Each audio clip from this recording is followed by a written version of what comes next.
breaking this down very quickly, is that the first article, abuse of power. This is the Democrats simply ignoring the fact that the Constitution vests duly elected officials with certain powers. That's why we have elections. How exactly they exercise those powers, as long as it's within the margins of the constitutional authority, then they can exercise that. So the president, whoever that is, whoever we elect to the office of the president, can set foreign policy, can decide to temporarily hold up foreign aid to make sure that it abides by not only national security interests and anti-corruption statutes, but also with that particular president's administrative guidelines. That's within the president's policy preferences. So when the Democrats are claiming abuse of power, they're simply saying, we don't like that it's President Trump that gets to exercise the powers of the office of the president. That is not an impeachable offense. The second article that they've passed is obstruction of Congress. This is absolutely ridiculous, and it's the Democrats ignoring the separation of powers.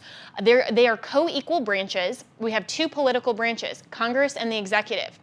And when Congress is issuing subpoenas, when they are exercising their constitutionally vested power of oversight, then that means that the president and the executive branch can challenge that and say, wait, you might be overreaching. And we don't want to comply with those subpoenas because we are exercising one of our vested privileges and rights, which is executive immunity. And those types of conflicts happen all the time between the two political branches. That's why we have a third, the judicial branch. All they do is referee the two political branches and make sure that the exercise of the powers in those two co-equal branches are exercised rightly and correctly and properly. It is not an obstruction of Congress for the president or the executive branch to wait until the judicial branch has refereed and issued an opinion and a ruling on those subpoenas to move forward. So this is absolutely the Democrats acting as tyrants. They are trying to overthrow the U.S. Constitution and the rule of law, but they don't care that they don't have a legal basis. They want to manipulate these two terms, abuse of power and obstruction of Congress, for their own political benefit. So isn't it hypocritical, Liz, that they are doing the very same thing openly